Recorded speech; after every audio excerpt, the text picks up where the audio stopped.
Okay, good afternoon, ladies and gentlemen. It is our great honor for us to present our presentation with regard the design and build Harbour Road 2 project in Jakarta, Indonesia. We have a presentation in 5 parts, and then the first 2 parts will be presented by me, introduction and challenges. And then the rest of the part, execution, outcome, and conclusion, will present by my colleague, Rizky. Here we are beam of Wika. Wika actually stand of Wijaya Karya, one of the biggest company, state-owned company in Indonesia, especially in contractor and investment. My name is Ferry Safaria. Currently, I'm as an engineering manager of Wijaya Karya. And then my experience is I'm a project manager of MRT Jakarta, and then the senior design manager of LRT Jakarta. And my colleague, Rizky Yusuf Ramadan, or you can call Rizky. Yes. Yeah, he's one of our beam engineer, especially for bridge design. And then he also involved in the flyover Teluk Lamong, and we are very happy because it is the one of the project which win in the last year in infrastructure in UK.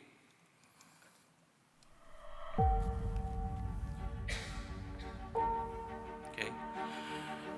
We have a short video of beam implementation in Wika, and we call it Beam Wika.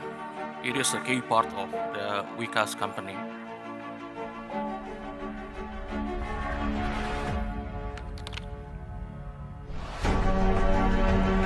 And then, in the end of this year, we have a plan to hold the biggest engineering forum in Indonesia. And the purpose is to socialize more about BIM to students and professional talent. It is next month, 12th and 13th, and we welcome you to attend this event.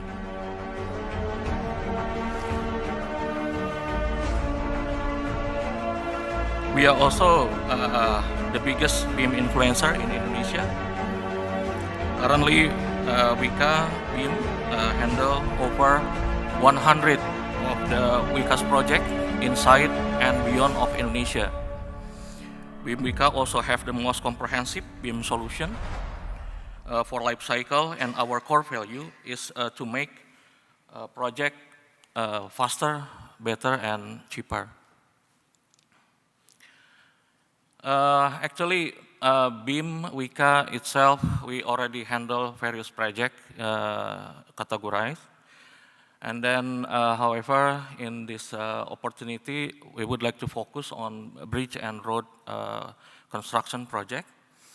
Currently we have a Harbour Road 2 and 6-segment toll. Both of them, they are in Jakarta, Indonesia. And then we also have a flyover, Teluk Lamong, which is as a winner in 2018 in UK, in the year in infrastructure.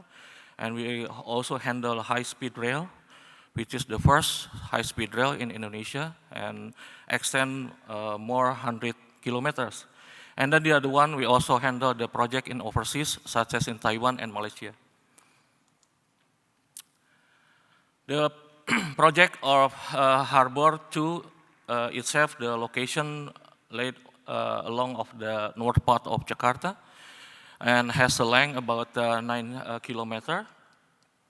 And then we have 2 unique of the structure, wings, spine, box girder, and then double-decker of structure. It is very challenging structure because it will be the first double-decker and the longest, I believe, in the world, because it takes about 4 kilometers.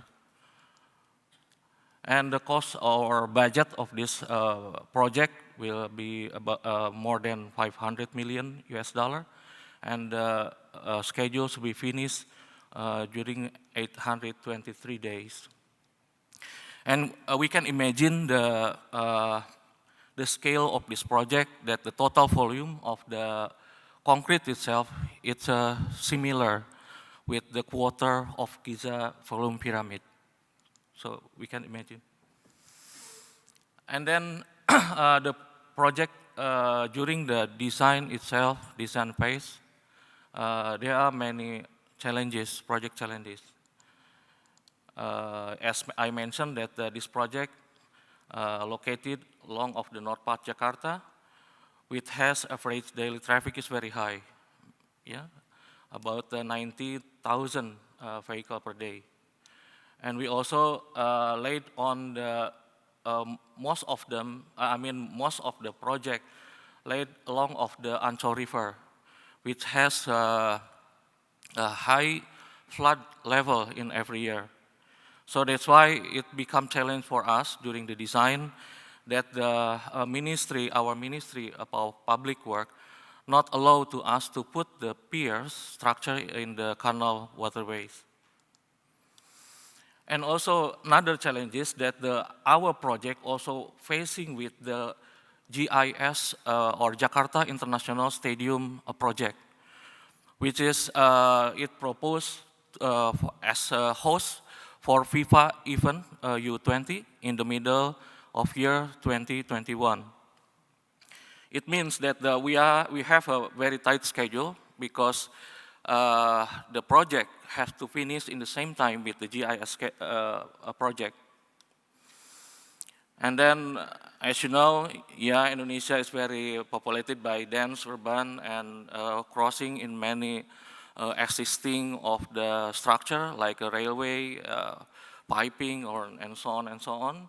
That's why another challenge that we will working in the very, very narrow space. That's why we have to construct the double-decker to solve this problem.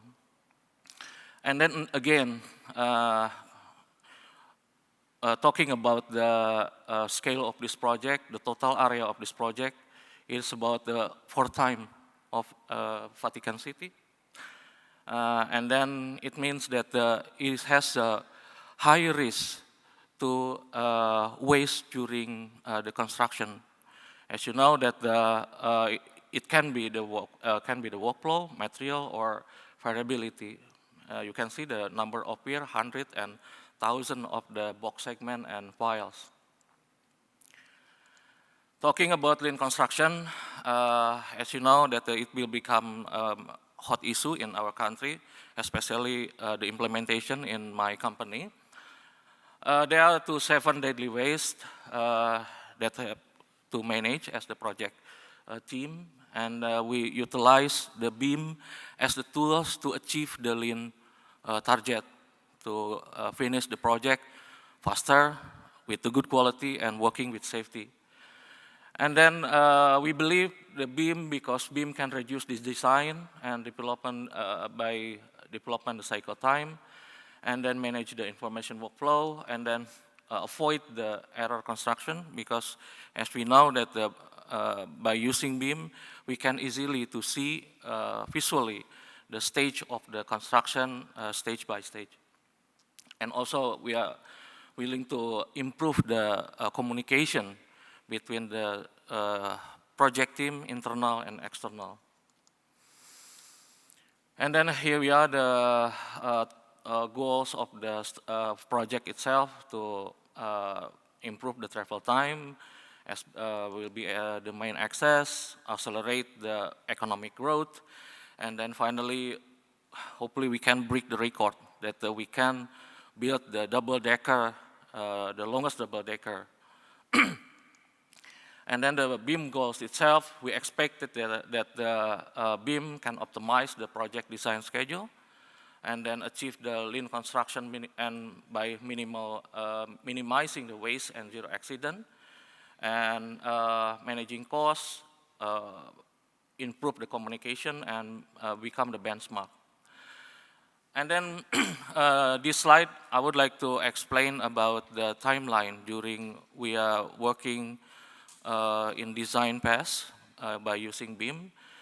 That actually this project was started when our minister launched the feasibility study in the beginning of this year. And then followed by the governor of Jakarta, hold the groundbreaking GIS project in the March of 2019. And then after that, we start the project, or I mean the design team of this project by design the bridge design. By taking drone survey, we took 15 days and cover 166 hectares. And then the second month, we got the class detection and design development done. And then the move to the RAM section, we start on the third month. And the third month, we got the detail engineering design by detailing for the schedule done. And then in the fourth month, the detail engineering design for Ancol RAM was completed. And then the total of the design, we just spent about 4 months. And hopefully, by the end of this year, the project can start. Currently, the status is to preparation, yeah, because we have to resolve the permit and etc.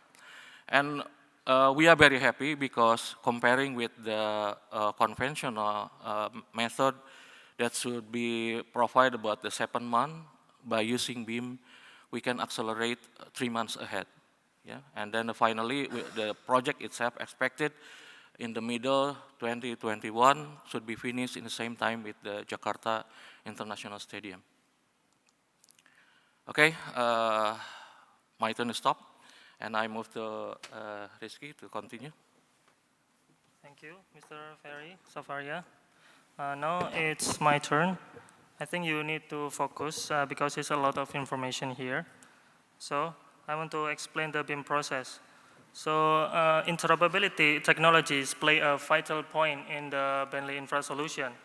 BIMWICA using at least 9 Bentley software in the workflow, and to design, analyze, detailing, 4D, until review and visualization. We including the Synchro and PLAXIS, which recently acquired by Bentley too. So additionally, for better demonstrate about the project, we also publish in the AR, VR, and also Google Street View. So what was the first thing that we do is we did a survey with a drone. It's really benefit to capture vast area in the short time. But as you know, to capture those areas with the detail and reflective water surface, it's become a challenge in photogrammetry.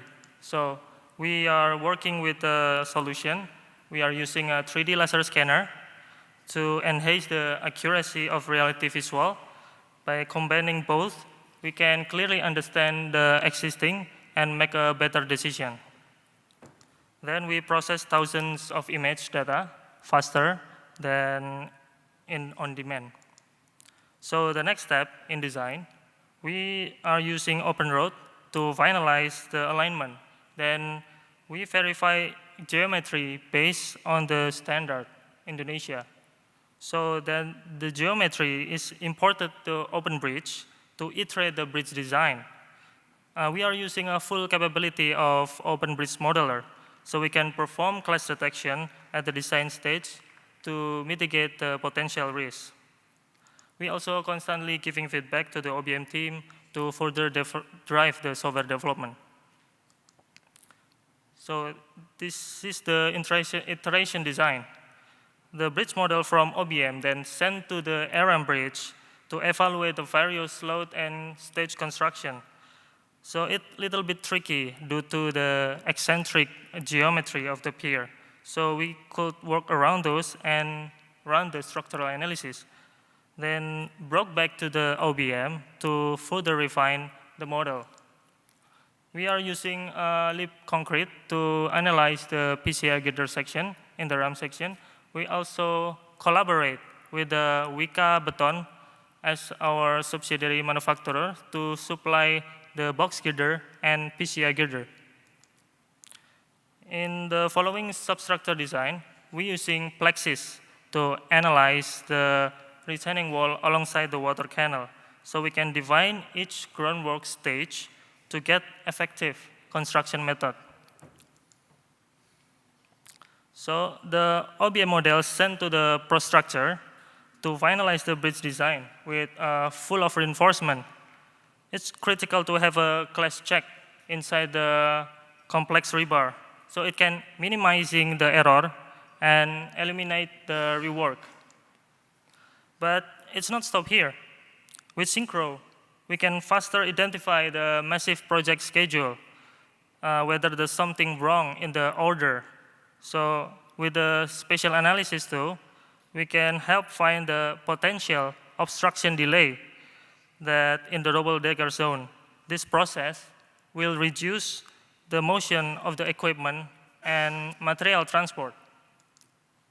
So we are currently running in 4 dimensions, but we are still developing in 5D, 6D, and 7D. So there was a complete process we are going through at the pre-construction stages.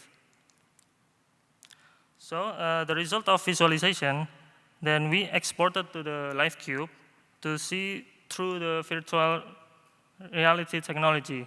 So in addition, we can demonstrate the construction method through the augmented reality technology and also Google Street View. So we use the Bentley Navigator to access BIM data anywhere and collaborate with the stakeholder, including the stadium project that we have mentioned before.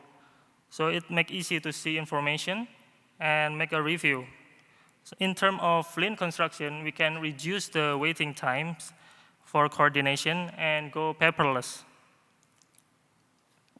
So we're developing a BIM workflow to prioritize the outcome quality.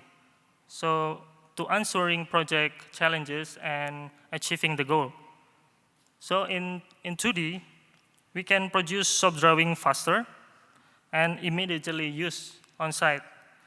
In fact, it can reduce the refitting times up to 30 days, which normally done in the manual methods. We can also save $0.4 million waste in terms of lean construction.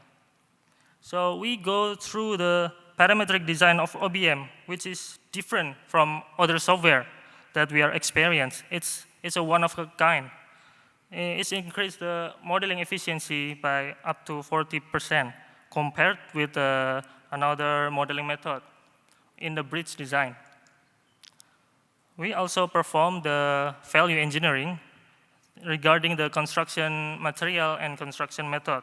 So we are going from the modular steel girder to the eco-friendly concrete material. This could saving costs for up to $52 million. With the quantity report, we can save up to 4.3 million, and we can reduce saving time to 50 days.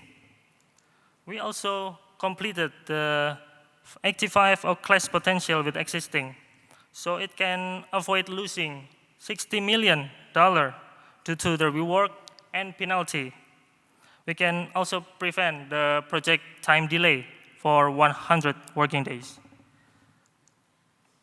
So in 4D, we can visually find maybe the critical path to optimize schedule goal by up to 10%. So by careful planning and managing the potential risk, we can improve safety and expected zero accident.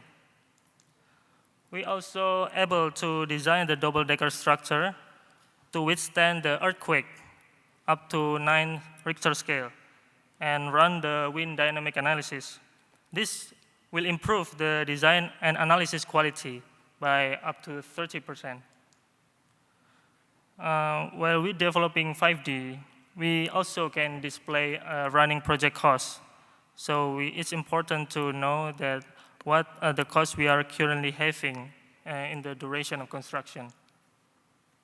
Harbour 2 using internal collaboration software also to monitor information in real time.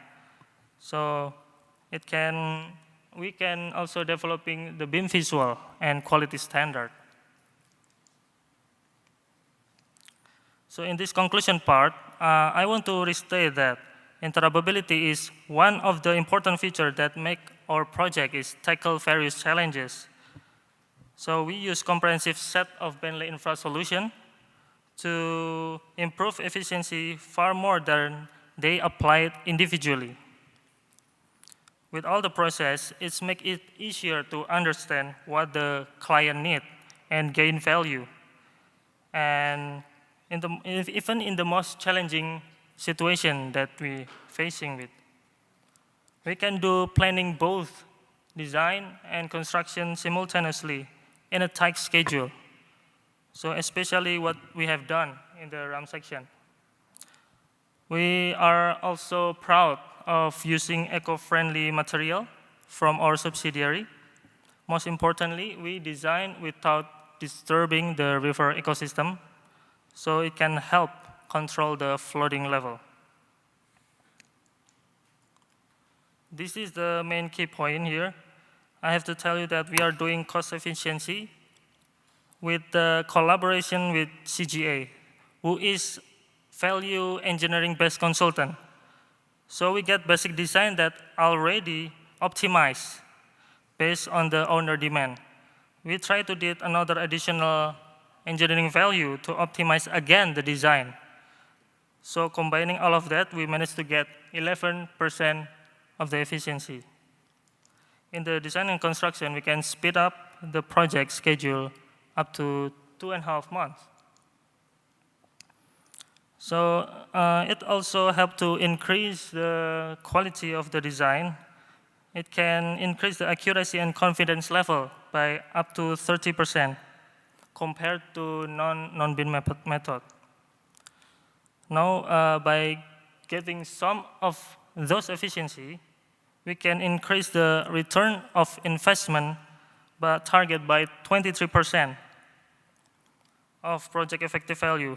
It equal to saving the project ROI up to 3 years in advance.